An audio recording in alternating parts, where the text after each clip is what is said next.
Welcome everyone. Thank you so much for coming. Sign up is one thing. We had 99 signups. I'm doing 100 signups. Show up is a completely different thing. So sign up and show up. There's a big delta. And so thank you so much for coming. We're very, very happy to have you all. I had 6 items to talk about, and then I'll give the floor to the speakers and the moderators.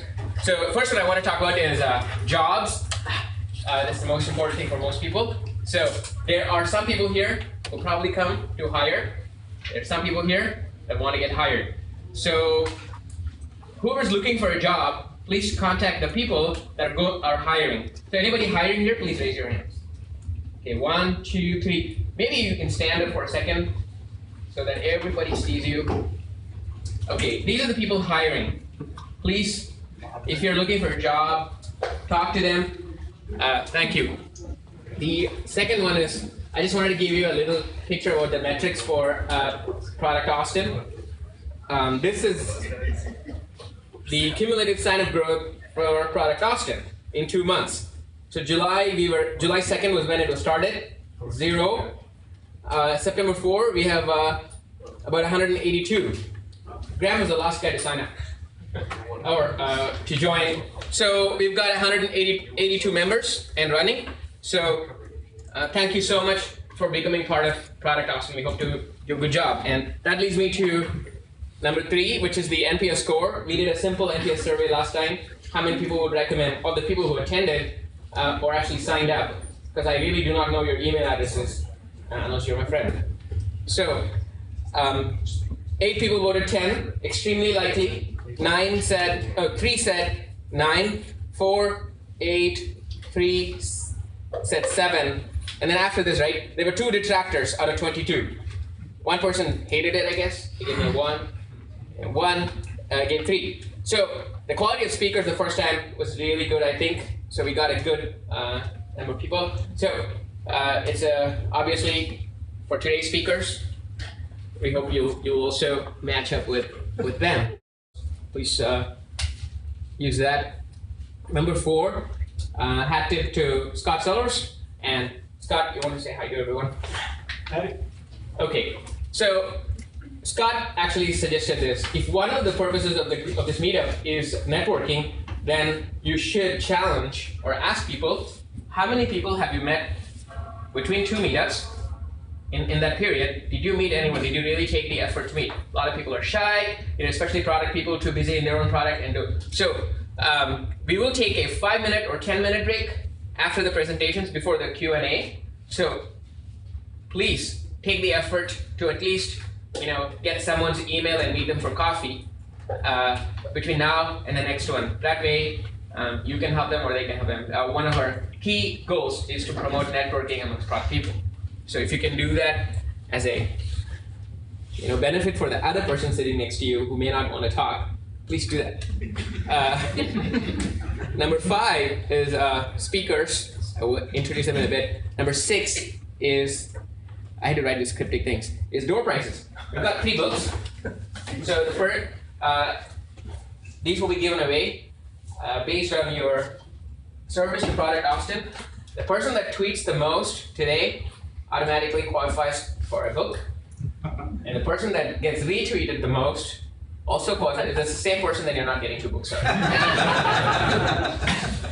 And then the speakers get to give, we have 2 speakers, they get to give a book each to the person.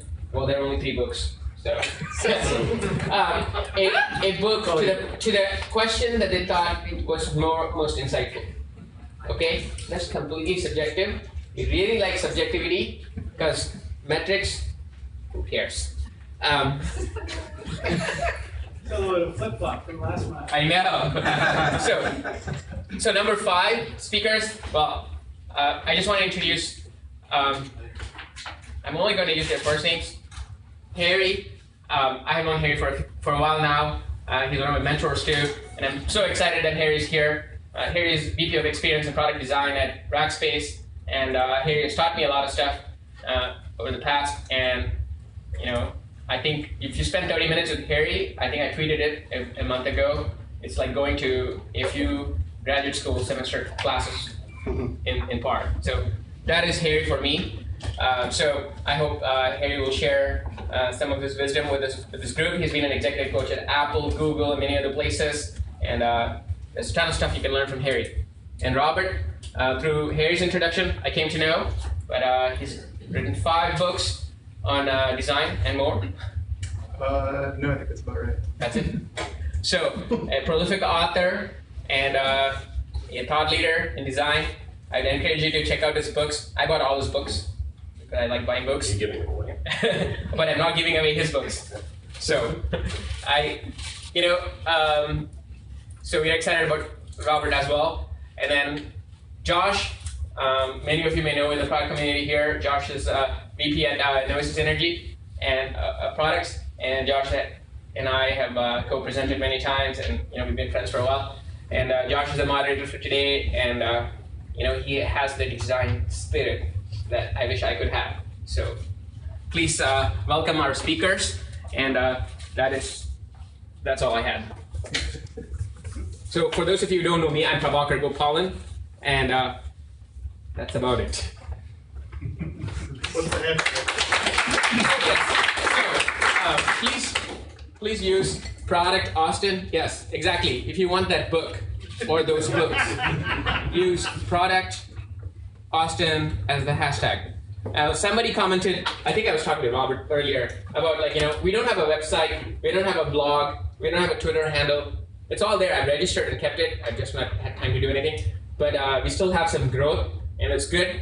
And I believe that mostly because of the content of the speakers, not the content marketing. Like people get so caught up in content marketing, doing these things, right, mechanics, but forget the content. So as product people, we should be focusing on the content. It will market itself. Hi, I'm Robert. So, he has no website, he has no Twitter account, he hasn't done anything online to promote this thing, and 99 people signed up for this event. That's pretty amazing, right? Like, he's doing it by telekinetic energy somehow. So, I don't know how much that has to do with me and Harry. It's probably mostly Harry. So, I'm Robert Hookin Jr. I'm going to talk a little bit about usability testing. I'm not going to take up a tremendous amount of time, but hopefully the facts I'm going to try to unleash on you today will be a little bit mind-blowing. So in 1998, anybody remember 1998? Unfortunately. Were you in the web business in 1998? Once. Okay. Rolf Mullock, who is the co-inventor of the heuristic evaluation method with a little-known usability expert called Jacob Nielsen, decided that he wanted to determine how to standardize usability testing. And so what he did was he went around, he organized a bunch of what he called comparative usability evaluations, CUEs. And what he did was hire a bunch of teams, a bunch of different usability teams to assess the same website design and see what they came back with. In one of these, he hired 9 teams to evaluate hotmail.com. Now remember, it's 1998. No one uses that anymore, I don't think. But a lot of people did in 1998. Hired 9 different teams to evaluate hotmail.com. Now, they all went off and did their respective usability tests. He didn't give them any guidelines. He said, do this however you want it. And they came back and they reported a grand total of 310 different usability problems. Now, out of that 310 problems, only 6 of them were reported by more than half of the teams. So that means they all found a whole bunch of completely unrelated problems, and very few of them found the same problem, and very few of the same problems. So 232 of those problems were reported exactly one time by one of those 9 teams. Rolf ran 7 of these CUEs and found similarly ridiculous results in all of them.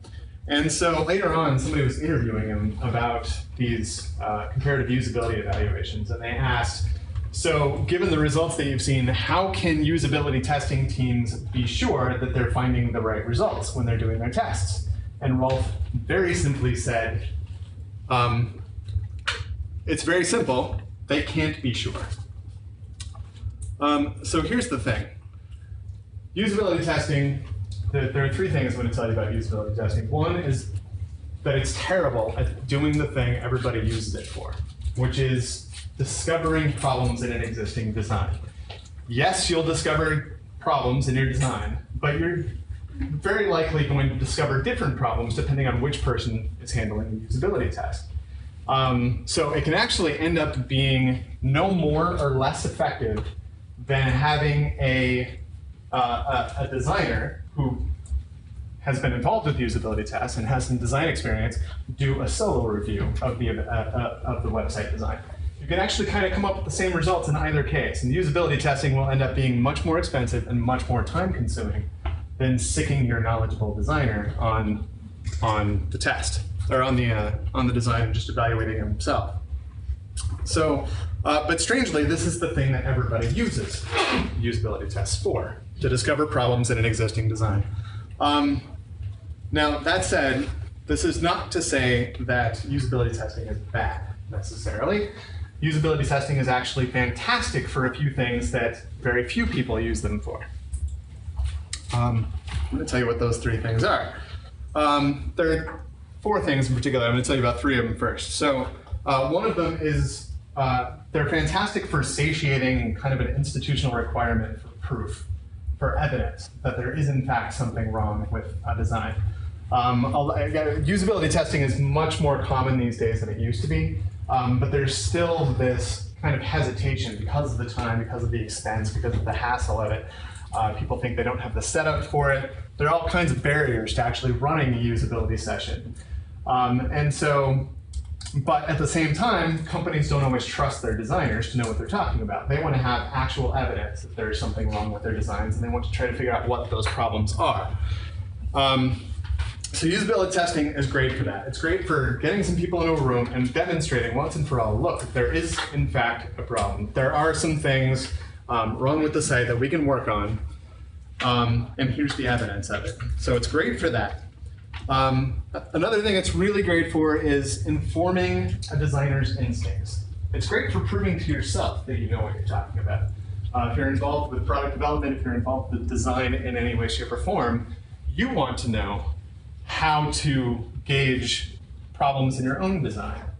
So a designer, over time, you kind of learn more and more about design as you evolve, right? You learn how to balance business needs with user needs, and how to sort of embrace the psychology of it all. But there's absolutely no better way in the world to learn how people think and how they approach a design than to actually sit there and watch them do it. And it's all the ridiculous things that it's usually the ridiculous things you're not even paying attention to. Like, you may have set up the usability test to check out a couple of core task flows within a design. And what you end up hearing is like a lot of sort of side comments, and you see the person who says, oh, this task was really, really easy, and rates it a 1 out of 5 in terms of complexity or difficulty, but he actually sat there and spent 5 minutes trying to figure it out before he decided it was an incredibly easy task. So people do really, really crazy things in usability tests. And the only way to really learn how people approach designs is to watch them use sites and apps all the time. So it's fantastic over time for informing your own instincts and building up your sort of sixth sense. The next thing that's really great at is validating ideas. This is something that I think very, very few people are using testing for, but it's, I think, one of the most beneficial times to use it. Yes, you can run usability tests on an existing design to find problems. Again, you don't know if those problems are going to be the same problems somebody else would find.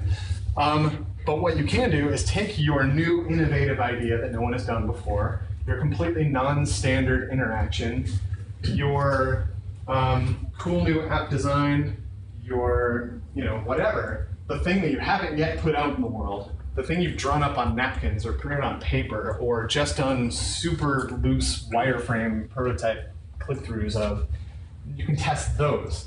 Test them before you get too far along and before you've spent a truckload of money on them. You can spend a little time ahead, up front, finding out how people think about those new ideas. Odds are any one of you could go through your app and identify probably 10 of the biggest problems.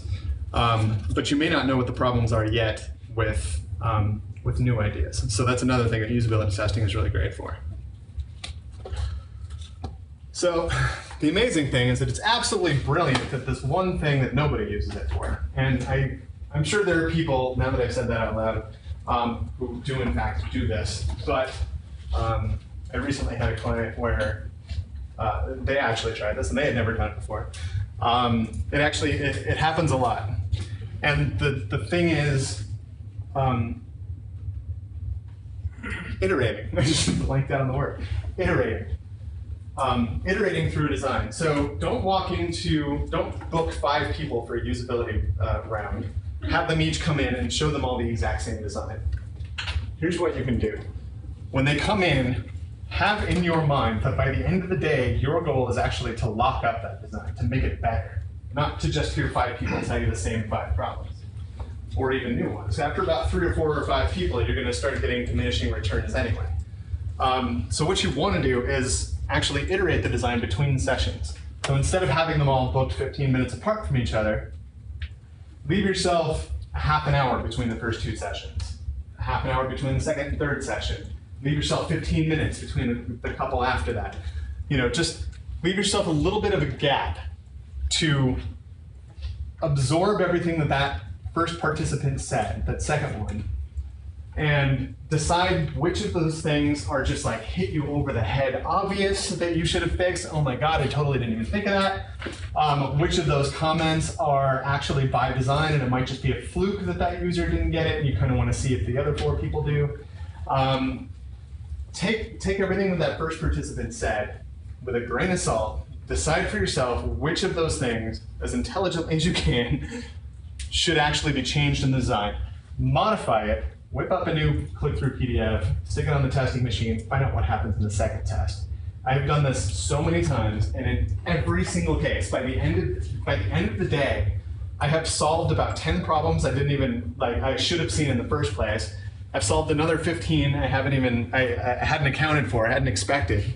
And my confidence in the design, everybody's confidence in the design went through the roof. We knew that we were heading in the right direction.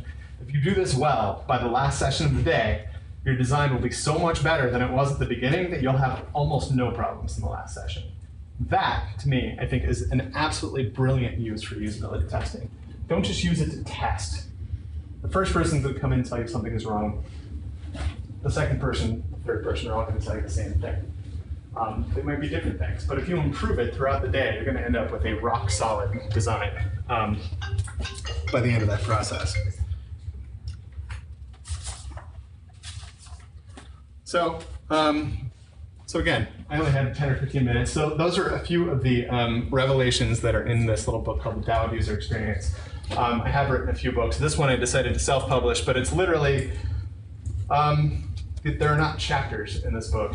Each page is its own little bundle of revelatory joy, I hope. They're just single page, it's kind of the meat of what I could spend an hour talking about. I could stand up here and take an hour to get to the point that is on any one of these given pages. It's available at rhgr.net, it's my website. It's not on the slide, so just ignore the pointing. If you want to contact me, ask me questions about any of that later on, I'm rhgr on Twitter, Robert at rhgr.net, and of course, rhgr.net. It's my website. With that, I don't want to open it up, I guess, too much for questions because we're going to have a Q&A after Terry talks. But are there any initial questions? Okay, great.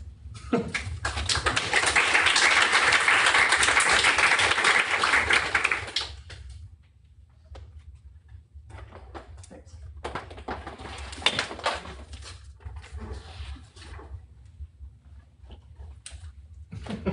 Terry Max, everyone. Hello. Hello. Glad to be here, I have to say. Especially like the free pizza and all the smiling faces. If I had created slides, I would have wanted them to look a lot like that, but I'm going to spare you slides that I didn't create. If I had created slides, I would have wanted one of them to have spaghetti on it. I think that's just awesome because so much of the product development process is spaghetti making.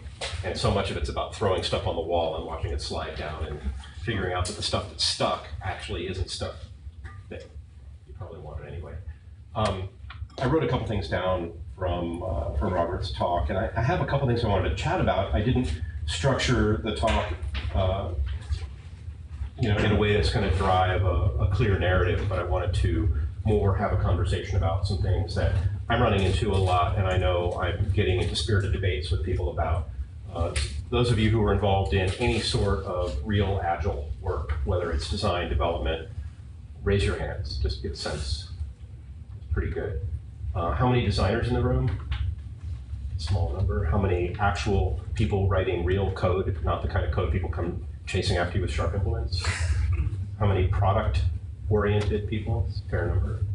How many testing-oriented people? Okay, cool. So I wrote down, usability testing is great when you've designed the right product. It actually is not so good when you've got the wrong product. Actually, lean is a whole lot better for that, but I loved what Robert had to say because actually he's sort of twisting usability testing into sort of a lean orientation.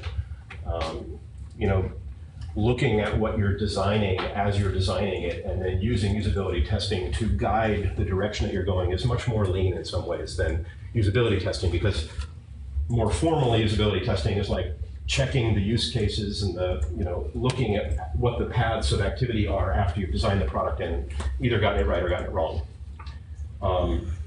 Next, I wanted to say the result of testing is information. It's not quality. I don't know, people get real confused about this. People think testing gets you quality. Testing gets you jack, right? Testing gets you, whether it's your software testing, whether you're usability testing, quick ellipse. So my father's actually a rocket scientist, like certified MIT rocket scientist, and he used to say, rocket science is easy. You shoot it up, you see where it comes down. If it doesn't come down where you want it, you move it a little bit, and there's some math involved. And testing's like that. It turns out that he used to detonate very, very large weapons when I was growing up. We had to tell people he was a plumber. He slept with a gun. He had an FBI handler, and he sent me a detonator kit, alarm clock for my birthday, and he sent it to Rackspace and told me not to get on a plane with it. So enough about me. What I will tell you is the result of testing is information. It's not quality, right? It's what you do with that information that generates quality, whether it generates quality in terms of how good the product is or whether it helps you generate quality in the way that Robert was talking about it. That is to say that it helps guide you toward generating the right product. I think that's the extent of my notes before I get to 24, Buffy the Vampire Slayer, and Shrek.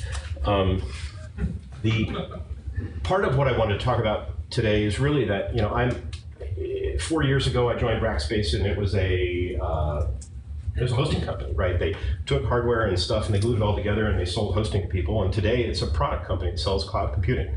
And during that period of time, we built a product organization that went from 2 people to about 1,000. And we shipped about 50 products. And we built all the capabilities, product design, testing, development, everything over the last 4 years. And that's why I don't have any hair left. And it was a real interesting experience. It's been I've done a lot of startups, and building a product design capability in a startup is trivial by comparison. I had no idea how difficult it was going to be to build a product organization in an existing. At the time I joined Rackspace, it was 12 years old, and the whole idea of design and product management and quality engineering and all these things are completely foreign ideas. The concept of process it causes people to go into anaphylactic shock at Rackspace still, and that's tough when you're trying to build products, right? Because design and these are processes, right? It's process technology that we're using. We just can't call it that. We have to talk about checklists and tools and things like that. But in all of this, activity of building a product organization over the last couple of years, we've built up a full agile practice, which is sort of unevenly distributed depending on where you go. We're using tools that are roughly the same at this particular point. And we have all the disciplines in place to actually create products that actually run in the market, which is kind of a miracle when you think about it. 4 years going from sort of no product capability to product capability at scale in a public company. And some of what I've learned in the process is that, the engineers, they want to join the company and they want to start coding, right? They want to start agiling. They want to start doing what they do to make cool stuff. And it was like, whoa, do you know what you're building? And they're like, no, it doesn't matter, right? We'll just we'll just iterate. And I'm thinking, yeah, that's going to get you somewhere, but it's a whole lot like running down, running out the hallway, getting in the escalator, the elevator here, zooming down to the bottom, flagging down a taxi, getting in a taxi and saying, don't take me to the airport, right? And then just steering wherever you're going to go. You're going to get somewhere if you tell them where not to go. And that's a lot of what Agile's about, is figuring out what not to do. And then as you're making progress along the way, check in, iterate, improve. It's a lot like guiding a rocket, right? The navigation system in a rocket tells you when you're off course, right? And it shifts where you're going. It's a lot like Agile. It's fantastic. However, the more complex a product happens to be, the more system interaction there is, the more stakeholders there are in terms of the product, the more it demands upfront thinking and upfront design and upfront concepting. Interactions get complicated, right? And it gets real hard to navigate through an Agile process, especially across multiple distributed teams, to head to the right place when you've got lots of teams doing all sorts of stuff that haven't really thought about what success is. They haven't really figured out what the product is. They're not 100% clear on who the users are, right? And so through great fortune, brought in somebody who is Steve Sanderson. I don't know if you guys know him. He's sort of regular in this environment. Steve works for me, and he's kind of our resident expert in customer development, AKA Lean, right? And so now we're fusing. I built a design organization. We're working on the Agile processes, and now we've got a customer development, AKA Lean guy, and we're trying to figure out how to get all these things to work together so that we've got enough upfront thinking going on, and we're getting enough upfront thinking built into the stuff that we're actually starting to code, and we've got enough actual Agile process running in a somewhat predictable way to guide the products as they go, and then doing a little bit more and more and more what Robert's talking about, which is sort of testing and figuring out how we need to adjust that over time to improve the likelihood of an outcome. And so, zoom back to when I left DreamWorks. I worked at DreamWorks Animation, so Shrek 2. I wrote the software development process handbook there. And one of the things that was really cool about learning about how stuff is done in a 3D animated, in a CG environment is that they make very clear there's pre-production, there's production, and there's post-production. We can leave post-production because I don't care about that right now. But production is in the movie world. It's when all the coders start actually coding. It's where the animation starts. It's where hundreds of people get together for many, many, many months and a lot of bad pizza to generate the movie that you guys watch and you think, wow, that's pixel perfect. That's actually compiled software. They distributed that digitally. It's a product, right? But the 10 months before all the coders showed up was pre-production. That's sprint 0, right? That's where they're figuring out what the story is. They're figuring out what the environments are going to be like. They're figuring out who the actors are. They're figuring out what, in that kind of environment, the interactions are going to be like. And they don't get it all right? I mean, they still have to, iterate through the process. But you guys have never been, I assure you, you've never been to a Pixar movie where they started with an Agile process. It doesn't work that way. How many of you have read Creativity Inc.? Okay, you've got to read that book. It's fantastic. Ed Catmull, founder of Pixar, co-founder of Pixar, founder enough of Pixar, wrote this fantastic book on kind of the history of Pixar and the thinking, the management philosophy behind it. And it's a manifesto on complex software development, because that's what's going on in a CG environment. It's complicated. It's really, really complicated. When I joined DreamWorks, I thought to myself, I'm going to see cool technology, because I had come out of, many years earlier, I had been involved in a 64-bit chip development effort, and I thought that was complicated. It was simple compared to what was going on in the movie studio. What I was blown away by when I showed up at DreamWorks was the process technology. It was the thinking, the way they move stuff from department to department, allowing it to go kind of back and forth from the front of the process to the back of the process, where they ultimately move from pre-production and concept to script to story to storyboards to animatics to it's in the movie, it's in the computer, to they turn it into animation, they push it out the other end, it comes out awesome, right? Or it doesn't. And there are times when they get, to the 18th month, and they're $75 million in, and they're like, it's not working. And Cattell talks about that kind of stuff, right? We have these kinds of experiences when we're developing products, and they suck, right? But often we just go, ship it, right? We let the users deal with it. And then if you're lucky, you have some usability person that goes, it's not going to work really well. And they're like, well, ship it anyway. At least we know, right? And we'll figure out how to steer it into the market. And so there's this concept of, there is thinking you can do up front that is not heavyweight. It is not waterfall, right? It includes things like, are you familiar with Product Box, right? From either Dave, I don't know if Dave Gray documented in his book, but certainly Luke Holman has it in his book, Serious Games. So you guys familiar with Serious Games? Okay, so check out Dave Gray's book on, what's it called? Game Storming, I think it is. And Dave's brilliant. If you don't know his work, you should check it out. Luke Holman runs Innovation Games Company. He's done a lot of amazing work. But there are tools like Product Box where you take you take a brown box and you're like, well, what's the product? Like make a cereal box. Like, what's the cover? Like, what's on the side? What are the specs? How do you know what success is, right? Who's it for? What are the ingredients? How do you make it as simple as possible so you don't spend a ton of time actually trying to define what the product is up front? You do just enough just in time to make it clear enough. You can document, you can kind of create a one-page thesis on what you think the product is and how it's going to be successful. You can get roughly clear about who your personas are, what they want, how they'll know when they're going to be successful. There are tools like that, and if you have a desire for the templates, it's all, search on Sprint Zero in my name and it'll come up on the web somewhere. But what I'm really advocating for is to spend the time up front, just enough, just in time, to make sure you're clear enough about where you're going, about the complexity of the products, and about the fact that you're not going to really good blockbuster movies where they have agiled their way into those movies. They have spent a lot of time and energy and money making sure they're clear enough about where they're going before they actually make the investment to throw all of their expensive best talent on the production process that can kick out a movie that's going to be a blockbuster, right? And that's kind of the gist of what it was I wanted to talk about. Thank you, Harry. Yeah.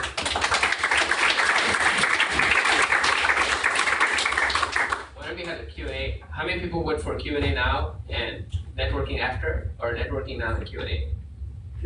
Q&A now, please. Robert?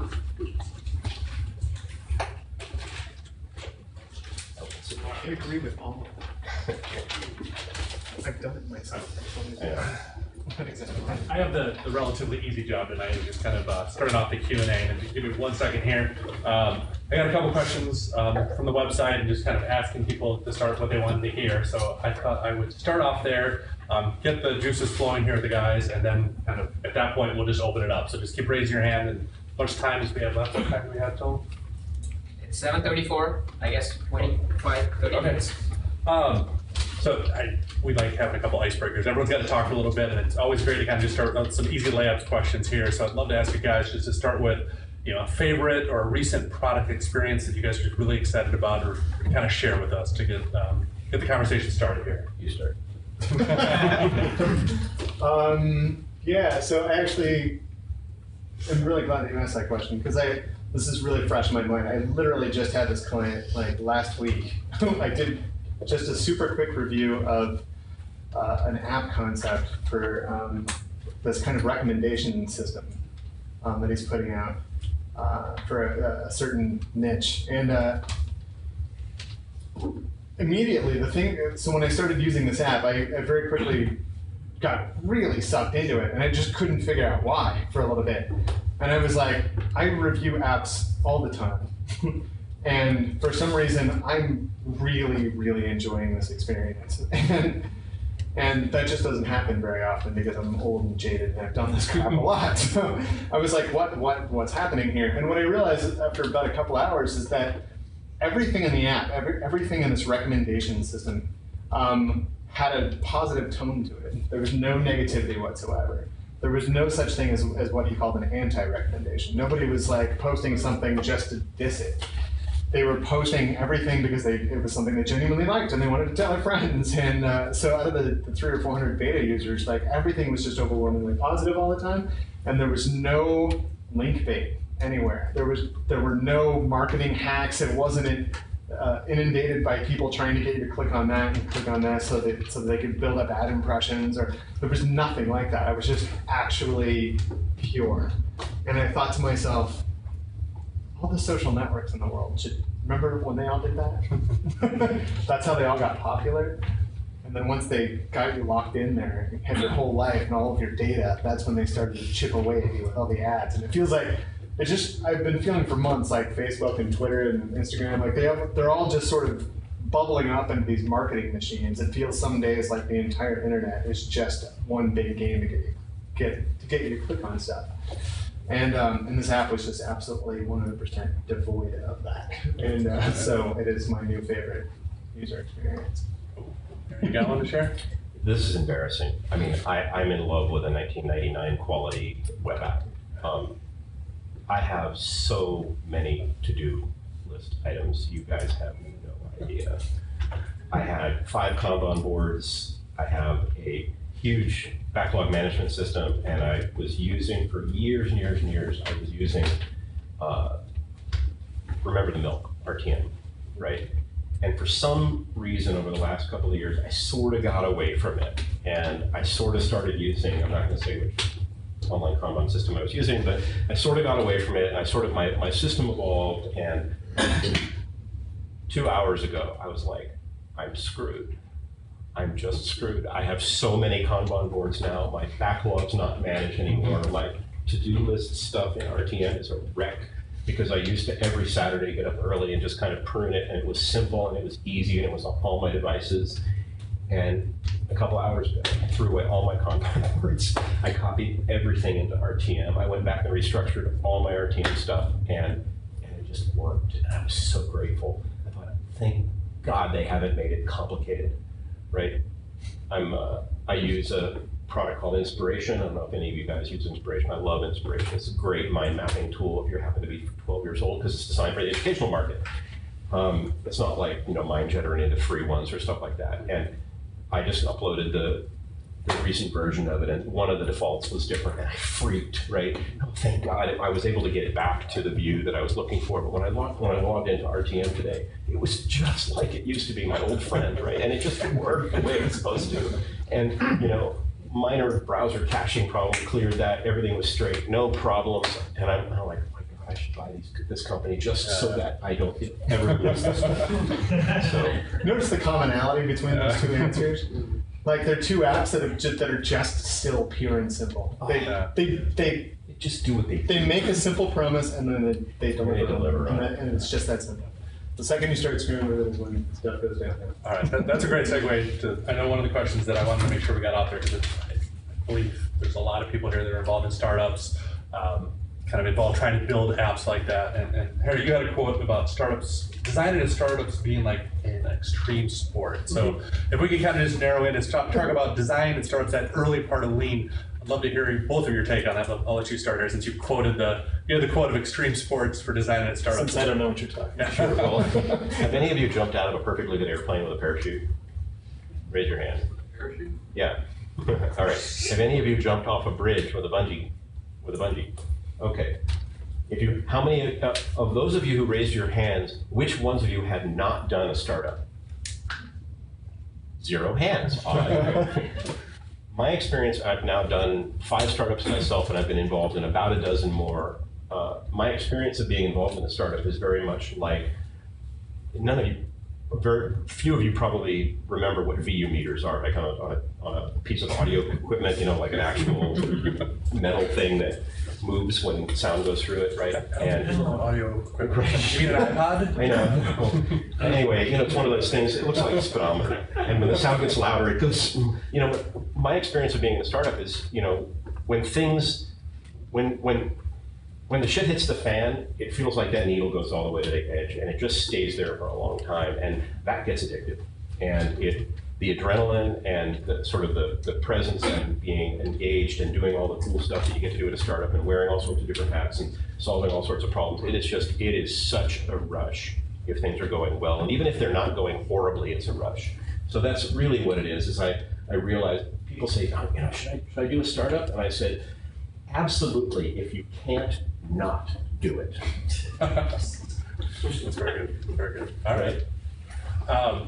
So specifically, I think it'd be good to talk about, you just talked about a couple app examples, and again, I know a lot of people are building apps, and talked about that kind of expression, the reason why you like the apps. And you didn't quite say it, but it sounded very simple, intuitive, not complex. And Robert, I know, you've talked about this before.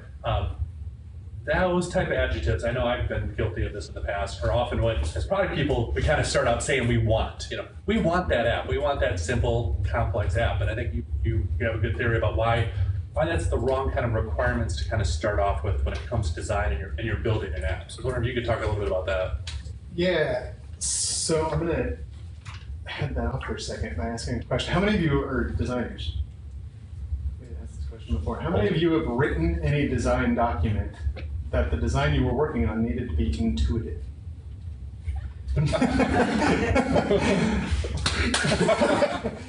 come a long way since then. I actually use the word familiar. Oh, that's nice. I think we like the word clear. Yeah. So I've had in-house jobs before. I've been a consultant for about 8 years now, and I've had in-house jobs before. And in the in-house jobs and in a lot of the startups that I've worked with since then, I have seen design documents that said things like that. We're going to put out an app that is easy and intuitive and fast, and other just ballpark blanket statements like that. And every time I see them now, I just cringe at them. Because does anybody here not want that? How many of you know how to achieve those three things? Like, oh, you were just scratching. I was scratching my head. Somebody can highlight those three things. Yeah, so the job of a designer and the job of a strategist is not to say, we need to make this app intuitive and easy. Your job is to figure out how the hell you're going to pull that off. And in order to do that, you need to get a whole lot more specific. Those things are results. They're not goals. I mean, goals are much, much more tangible and much more concrete and much more measurable. You need to be able to say, here are exactly like the design principles we're aiming at. We actually want our conversion rate, for example, to go up by 10% within the next 3 months. And here are the things we're going to try to do to achieve that. And at the end of that, here's how we'll know if we've succeeded or not. That might be part of a much larger project. That might be a project unto itself. So you need to be able to shape out or spin out some very concrete objectives, very concrete principles for how you're going to make the conversion rate go up.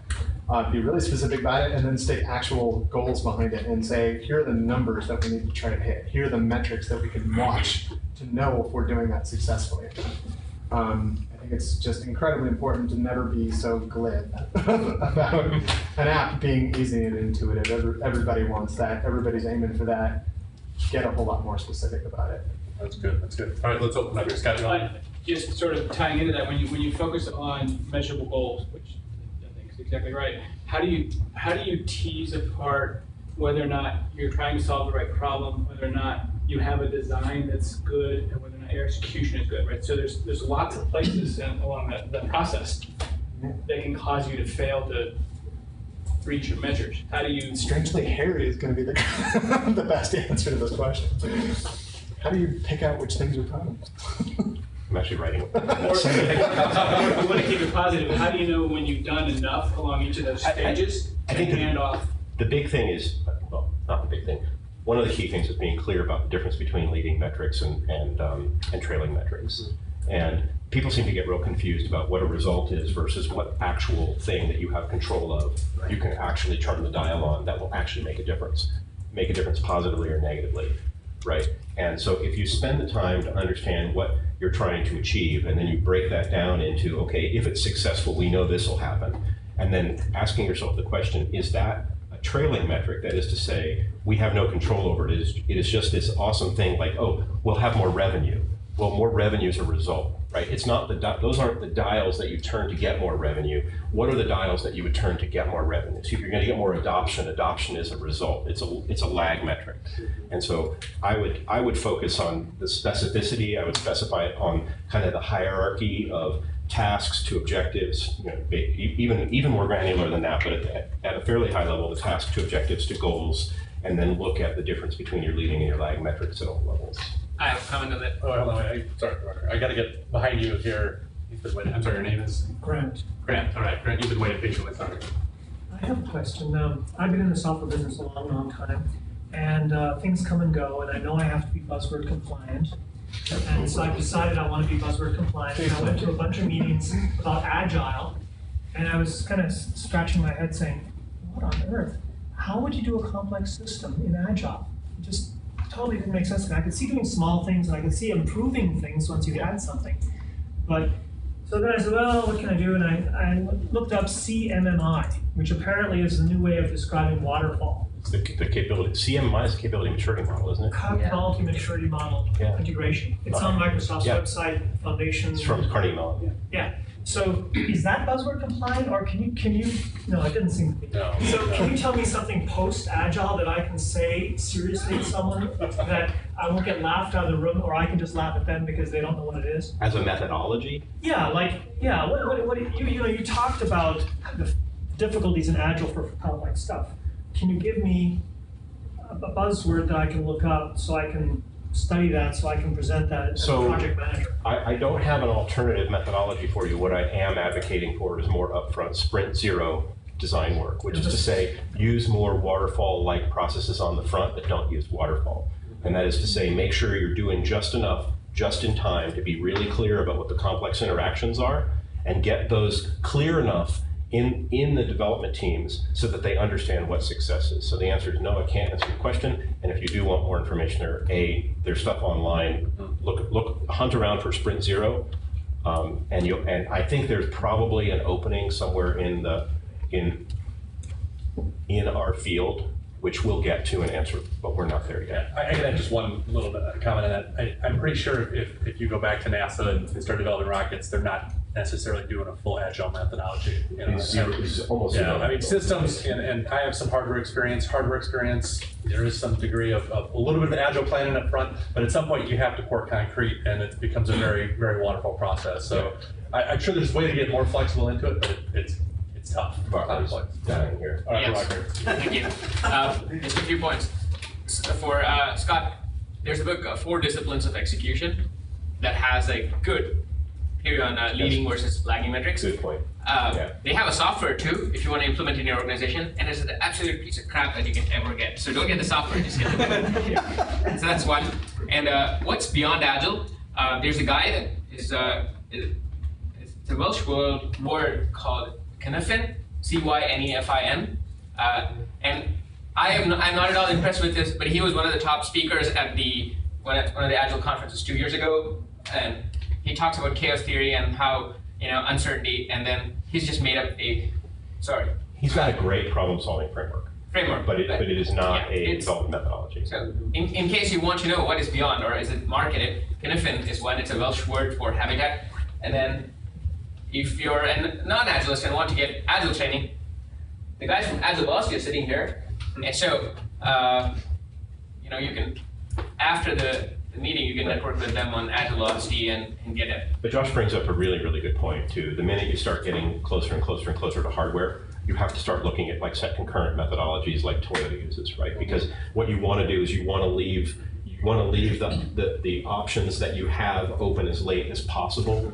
but you want to close them down as you have to, and the best methodology there is set concurrent.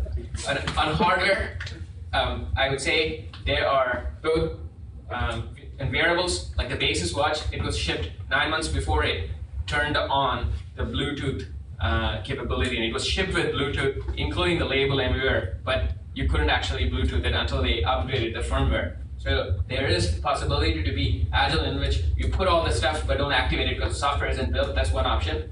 And then there is Tesla on a heavy, where you can do over-the-air updates and move the equipment and do stuff like that. So there's some balance there, but still like Harry said, think before you leap.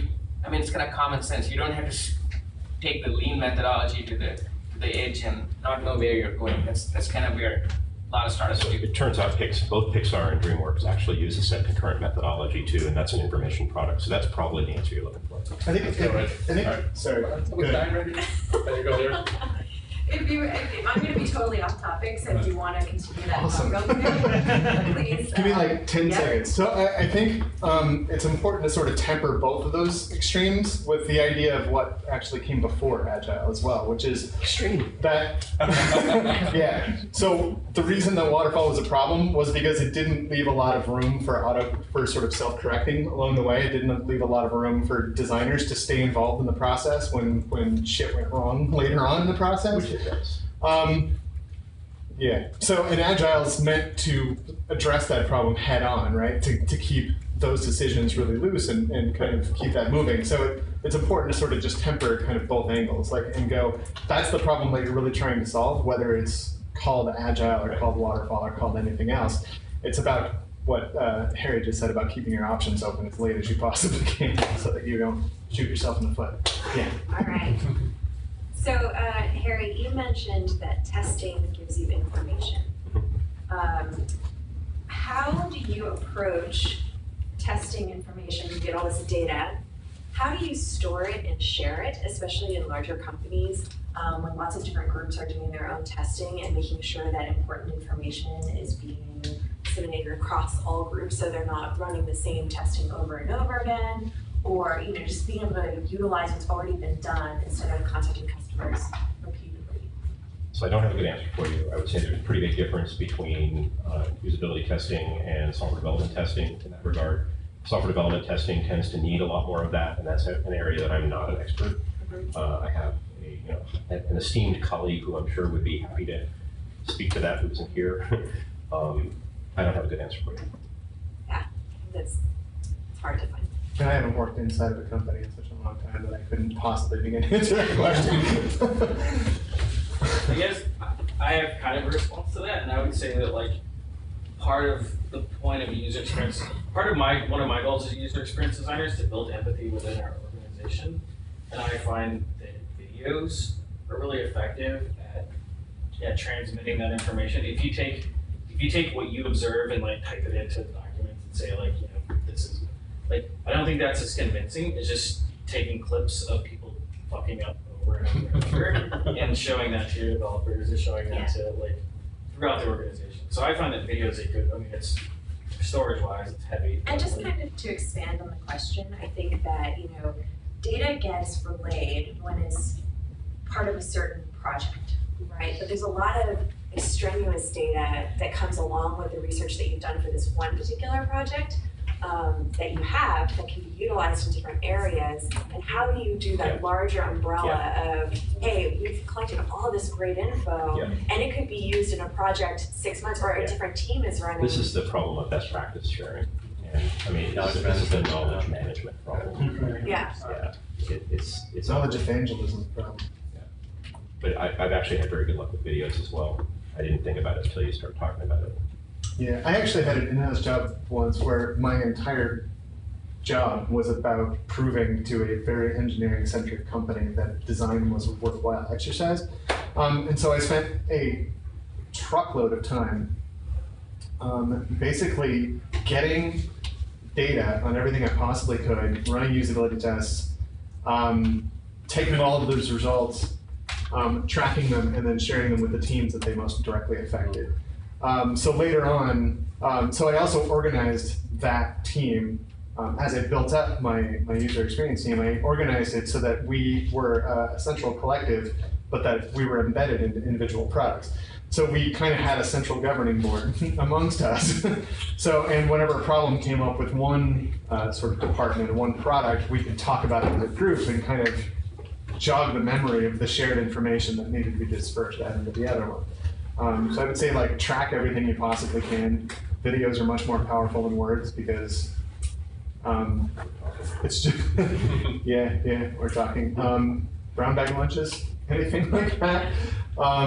Yeah, but I would say just make sure that there's a group of people who know the information and that you're not doing it in isolation, and so you can all sort of jog each other's memories and spread that information outward. It's probably a whole other topic, innovation versus best practice. All right, Mark? Yeah, I come out of the hardware world.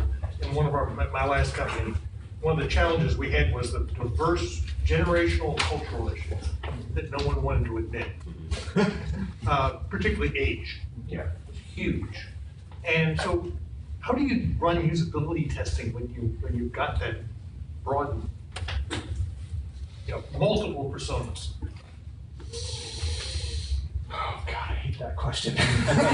We used to have a remote, and the remote looked like an Xbox controller. Yeah. Okay, I take anyone who's over 45, the first thing they do is they stare at the remote thinking it's like a TV controller, and they were looking for the words, and they would never see it.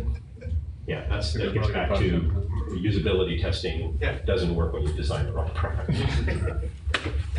It's true. Well, so you have to start out by knowing who you're designing for. And if there really is a broad, I mean, there are a lot of people who would say, I'm designing for everybody. Right?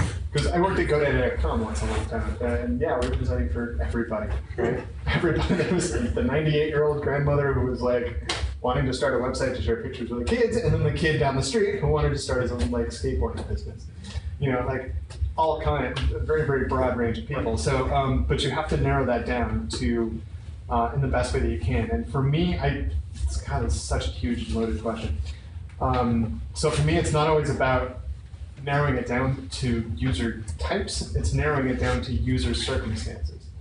So instead of paying attention to who they are, pay attention to what they're doing. What are the circumstances that are making your app useful at the time that it's happening? There are certain things you're never going to solve for because you can't solve it for one audience and the extreme opposite audience. You just can't.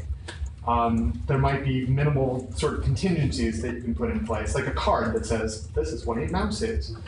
I have personally witnessed computer classes in libraries where I have seen like older people using a computer for literally the first time in their lives, pick up a mouse and like point it at a computer screen. You can't solve for that with a web app. You're not going to solve for that with a remote, unless you're designing for that audience, in which case that is a fundamentally different design problem than designing for the person. You might appreciate this. In my first job, I worked at a company called Santa Cruz Operation SEO before it was evil, incidentally. But I remember SEO. Yeah. And so I was at SEO, and one of the famous support call there was this woman that was completely irate that it took her like an hour to get the floppy disk out of the package, and then once she got it out, it wouldn't fit in the machine.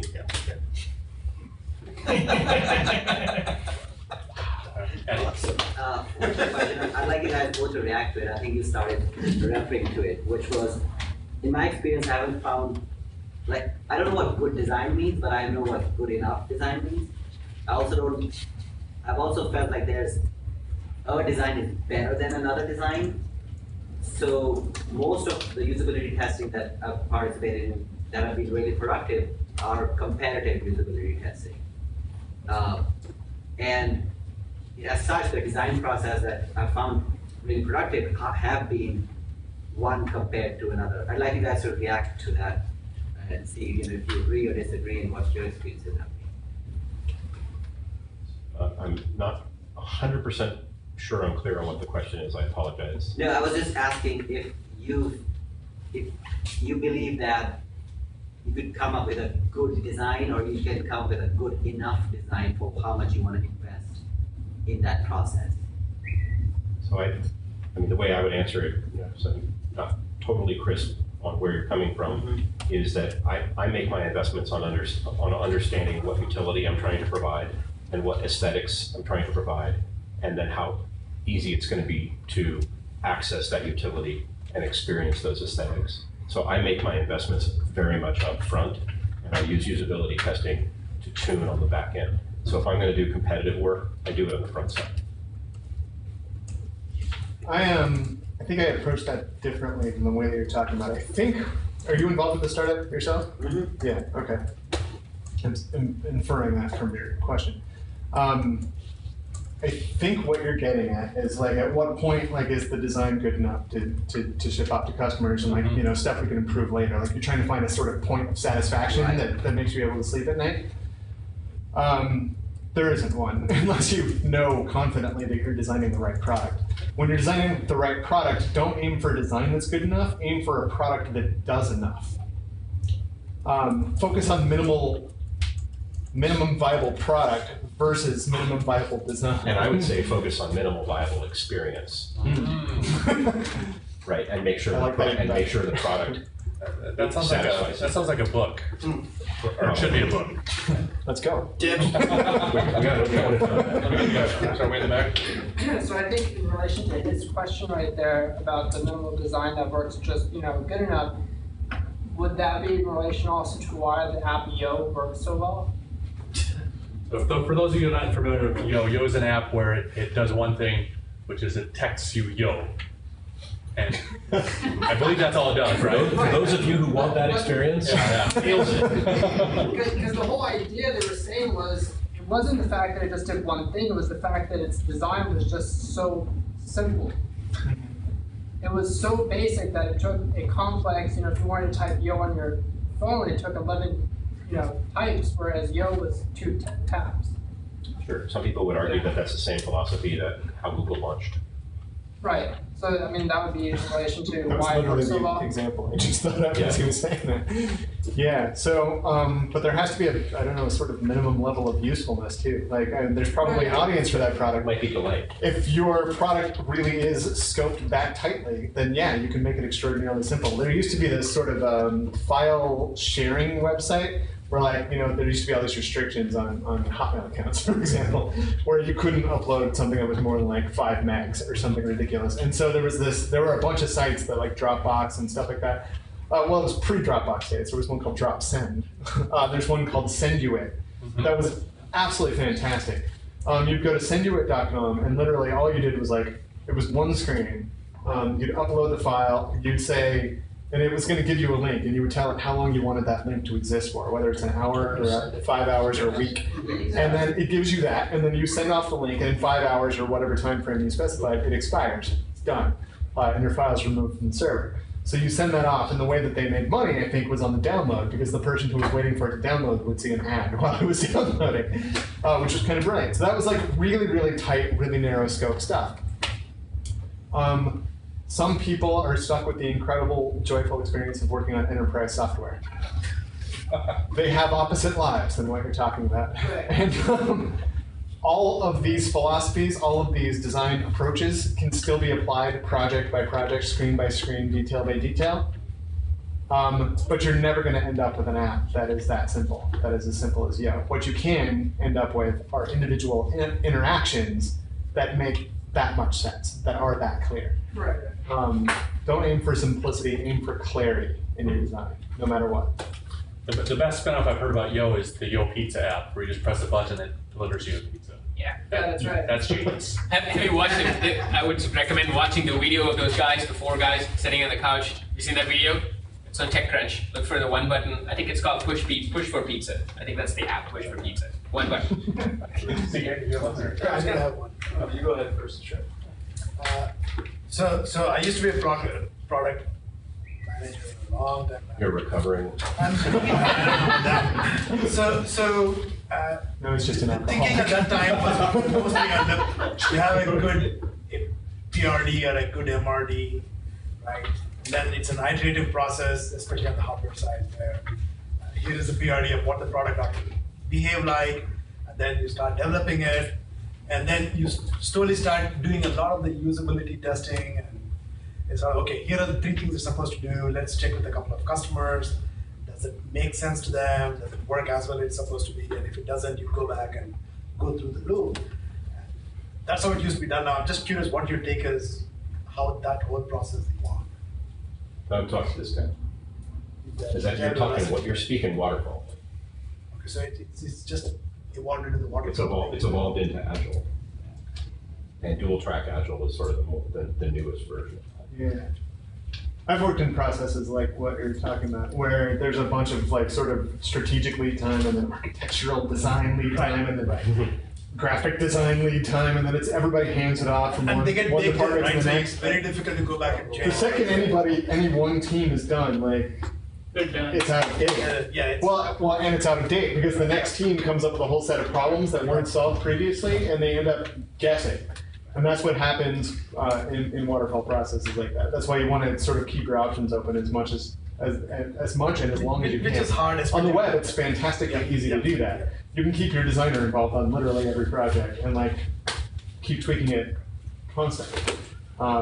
In hardware, that's much more difficult to do. So it's really just about, I think, making sure that you can self-correct during that process, so that you don't have a bunch of people who don't know how to solve the problem that was supposed to be solved before, guessing at how to solve it and solving it badly.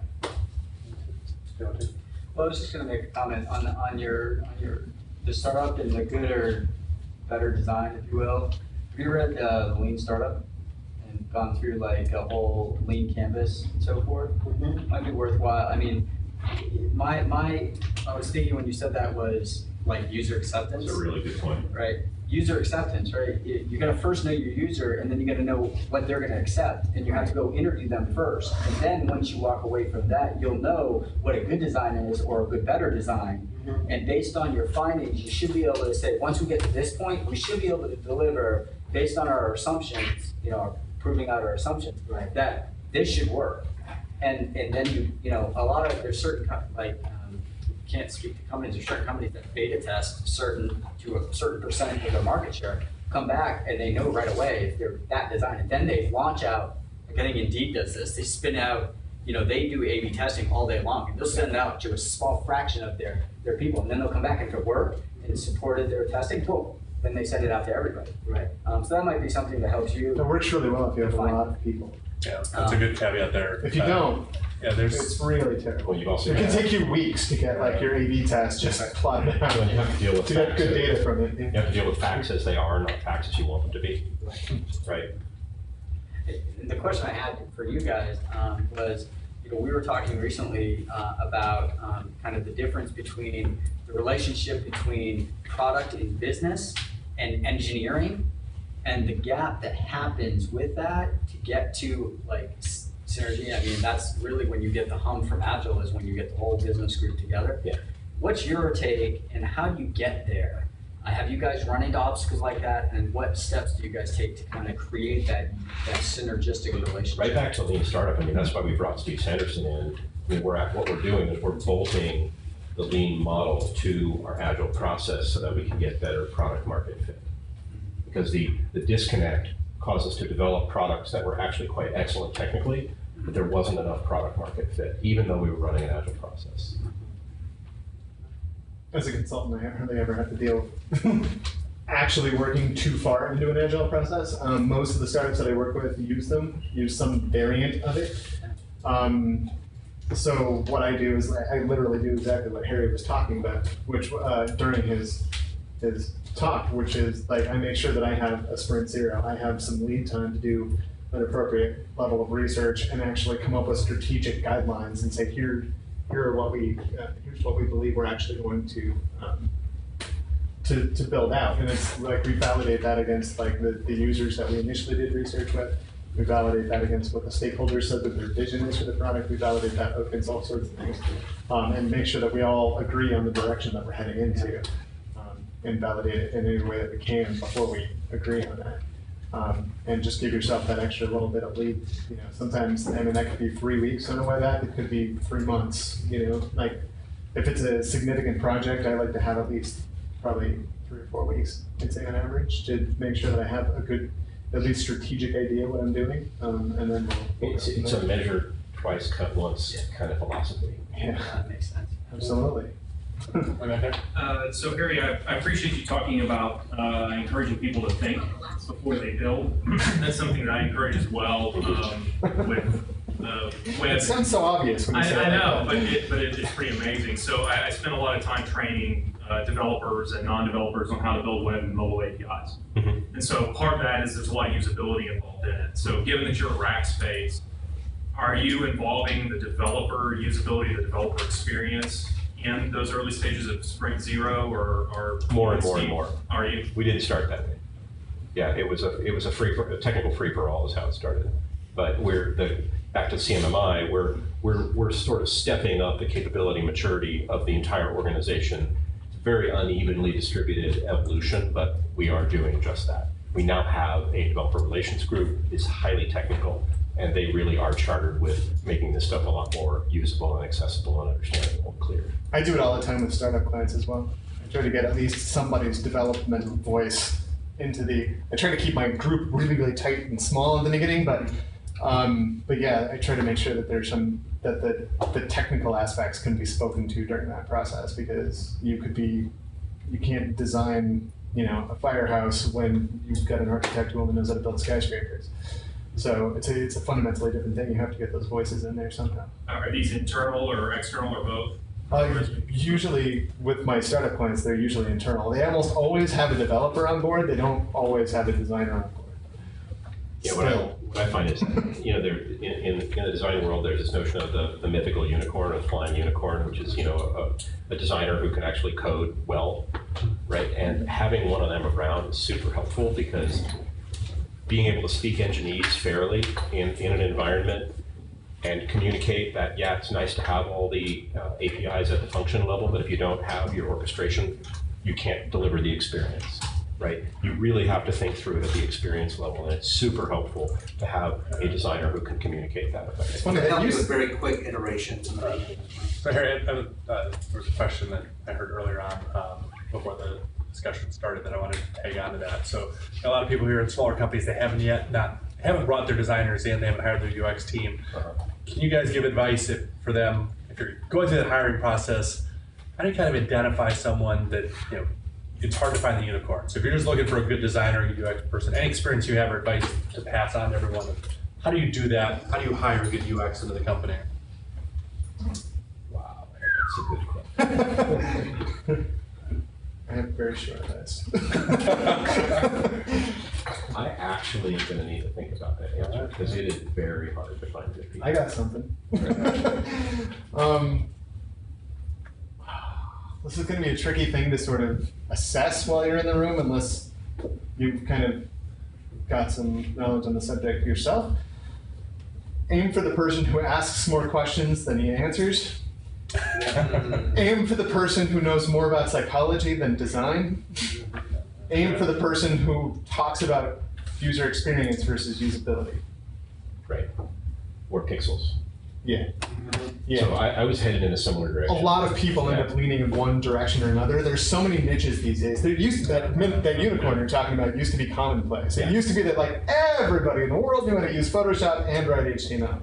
As things got more and more complicated, those niches started to split more and more and more. And now there are so many different types of designers. There are really stylographic designers. There are really great prototypers. There are really great UI designers. There's not a huge amount of distinction between some of these roles, but there's also not a tremendous amount of overlap, not nearly as much as there used to be.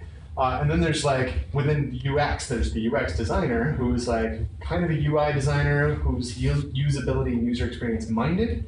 A lot of times, I've seen this a lot of people who call themselves UX people now used to just be called the designer. They were the people who wrote code, they were the people who did comps. They've morphed into user experience people over time out of necessity because their companies needed it, because they've realized they can get paid more as a UX person. They've morphed into those roles over time. That doesn't necessarily mean they have a depth in user experience. Look for somebody who's much more strategic about it, who wants to be at the concept table, and is and is aiming for research and is aiming on principles and good success metrics, who has a mind for that, don't just look for the guy who does great comps and likes to think about usability, because that's useful. It's useful if everybody thinks about user experience, but you want somebody who really knows his shit. I think if you're going to just, the pinpoint answer for me would be start with an interaction designer with a pedigree. So if you don't know what to do, find somebody who's an interaction designer and hire him or whomever from CMU. Get somebody, even if they're really, really young, somebody with an industrial design background somebody with an interaction design background from a very, very good school. If you don't know what else to do, do that. You could hire, if you really are just going from a blank slate, like find a UX consultant to help you. Like hire the consultant to help you find who you should That's hire. a great suggestion. I'm totally available for it. I was just gonna say, I've actually found there's not a good answer to this because these guys aren't unicorns. It's really tough. But anecdotally, I've found that people who have a significant degree of musical talent are much more likely to be In the web industry? Well, no, they're much more likely to be this type of the unicorn UX guy. Okay. That's true. There's an overwhelming The best amount. one I've ever hired was really primarily a jazz musician. And, part of the reason I got to hire him over somebody else is I told him I didn't care when he worked as long as he got the job done. So I was happy with him coming in at 11 o'clock in the morning, hungover and bleary-eyed, haven't stayed up all night. And the guy was awesome. I think jazz in particular really speaks to the heart of the kind of improv that you've got to do. It does a little bit. The reason I'm saying this is I've actually run into this a few times. It's anecdotal, but I've actually run into it. But there is some truth to it, no question about it. Just like, if I have to hire a product manager, I'm going to get somebody that's done comedy. Because they need to learn how to laugh at themselves. They need to get other people to laugh. Oh, there we go. Because they know how to keep a story going. There we go. There we go.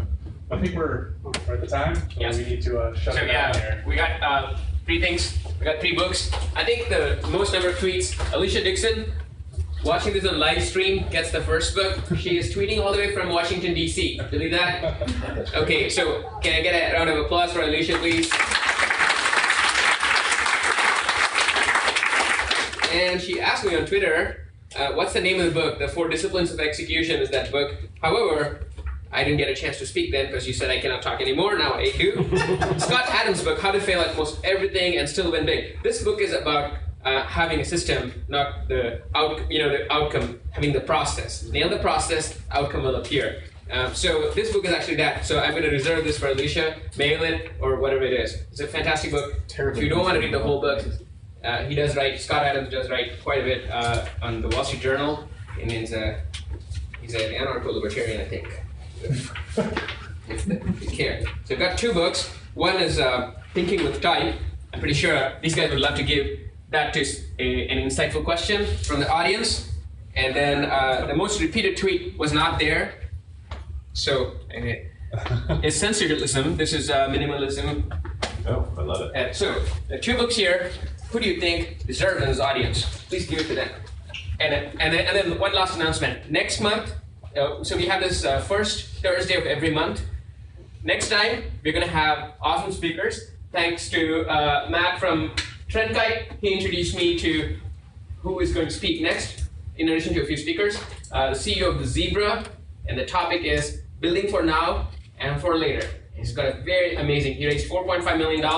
We're going to play the video and show you how he did it, and then come into the product process. So I think that's next week.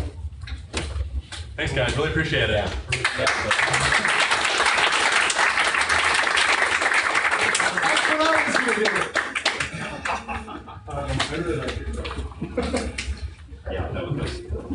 Even though it was Thanks very much.